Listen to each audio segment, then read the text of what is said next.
নমস্কাৰ আপোনালোককে স্বাগতম জনাইছো অসম ফিউচাৰ ইউটিউব চেনেললৈ। আশা কৰোঁ আপোনালোকৰ খবৰ ভাল। তো Srimanta Sankardev university of health ছায়েন্সৰ বি ফাৰ্ম আৰু ডি ফাৰ্মৰ এণ্ট্ৰেন্স এক্সামৰ ৰিজাল্ট ঘোষণা হৈ গ'ল।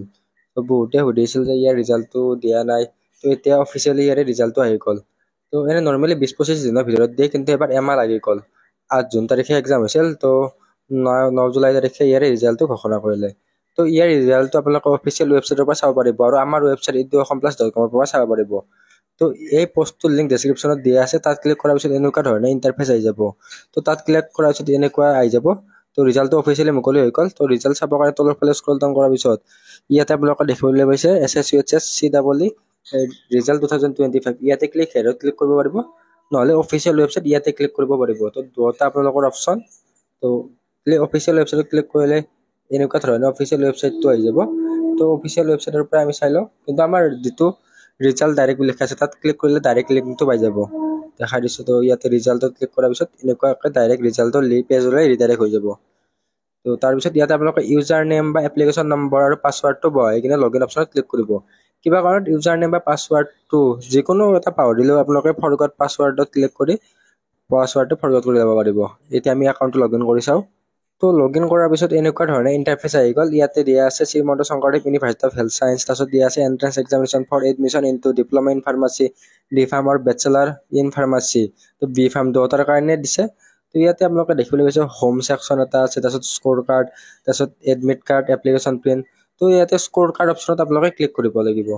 তো স্ক'ৰ কাৰ্ডত ক্লিক কৰাৰ পিছত আপোনালোকৰ ৰিজাল্টটো চাব পাৰিব। তো আমি একাউণ্টটো লগইন কৰি ল'লোঁ। ইয়াতে entrance examination for admission into diploma in pharmacy, D pharm আৰু বি ফাৰ্ম বুলি দিয়া আছে স্ক'ৰ কাৰ্ড। ইয়াতে ৰোল নম্বৰ, এপ্লিকেশ্যন নম্বৰ, কোৰ্চটো pharmacy B pharm, D pharm দুটাৰে আহি গৈছে। তো ইয়াতে সকলোবিলাক ডিটেইলছ দিয়া আছে। তো আপোনালোকে তলৰ ফালে অহাৰ পিছত এনেকুৱা ধৰণে দেখিবলৈ পাব টোটেল আউট অফ 100 কিমান মাৰ্ক আহিছে ইয়াতে দেখিবলৈ পাব। তো ইয়াতে যিমান মাৰ্ক আহিছে আপোনালোকে দেখিছে। নেক্সট ইয়াতে ৰেংকটো আপোনালোকে দেখিছে। তো ইয়াতে মাৰ্কৰ এগেইনষ্টত ৰেংকটো থাকিব। তো কিছুমানৰ মাৰ্কটো ছেম থাকিব পাৰে, কিন্তু ৰেংকটো চবৰে বেলেগ বেলেগ। তো এটা কথা মনত ৰাখক, যিটো ৰেংক দিয়া আছে সেইটো চবৰে ইউনিক, এটা নিজা নিজা, কিন্তু মাৰ্কটো বহুতৰে একে থাকে।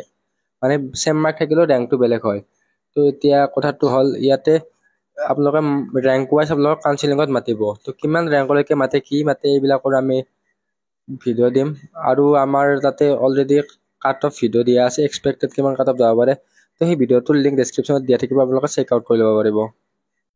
তো ইয়াৰ তলত দিয়া আছে, এটা নোট দিয়া আছে, the above rank is generated only on the basis of marks secured by the candidate in the entrance exam held in 8 June. তো এইখিনি যিটো ৰেংক আছে সেইটো এণ্ট্ৰেন্স এক্সামৰ বেচিছত দিয়া আছে। The other eligible criteria for admission in to course will be verified by the concern authority. তো time of counselling, তো ইয়াৰ পিছত নেক্সট কাউন্সিলিং হ'ব। তো কাউন্সিলিঙত আপোনালোকৰ এলিজিবিলিটি চেক কৰা হ'ব, তাৰপিছত ভেৰিফাই কৰিব। যদি কিবা কাৰণত তাত কিবা গণ্ডগোল ওলায় তেনে আপোনালোকক ৰিজেক্ট কৰা হ'ব। তো the details of the candidate including date of birth, caste আৰু etcetera on the basis of provided by the candidate on the application form. তো এইটো পইণ্ট দিয়া আছে। তো আপোনালোকৰ এপ্লিকেশ্যন পাছত যদি এপ্লিকেশ্যনত ভুল থাকে তেনেহ'লে ইয়াতে সেইটো মেনশ্যন কৰা নাই। তো এইবিলাক date of birth, caste etcetera আপোনালোকৰ এপ্লিকেশ্যন মতে ধৰা হ'ব বুলি ইয়াতে দিয়া আছে। মানে সকলো তো যদিও আপোনালোকৰ মাৰ্ক কম আহিছে আৰু আপোনালোকে প্ৰাইভেট কলেজত এডমিশ্যন ল'ম বুলি ভাবিছে, তেনেহ'লে এই কলেজখন ৰহমান ইনষ্টিটিউট অফ ফাৰ্মাচিউটিকেল ছায়েন্সত এডমিশ্যন ল'ব পাৰিব। তো এইখন কলেজ গুৱাহাটীত অৱস্থিত। তো যদি আপোনালোকে আমাৰ অসম ফিউচাৰৰ থ্ৰু দি এডমিশ্যন লয় তেনেহ'লে ইয়াতে এটা ডিছকাউণ্ট দিয়া হ'ব। বাকী এডমিশ্যন ফিজ বা সকলোবিলাক ডিটেইলছৰ কাৰণে হোৱাটছআপ নম্বৰ দিয়া আছে। তো এই নাম্বাৰটোত আপোনালোকে হোৱাটছআপ কৰিব। হোৱাটছআপ নাম্বাৰটো ডেছক্ৰিপশ্যনতো দিয়া আছে। তো অতি সোনকালে হোৱাটছআপ কৰক আৰু আপোনালোকৰ ছিটটো বুকিং কৰক বা এডমিশ্যনটো লৈ লওক।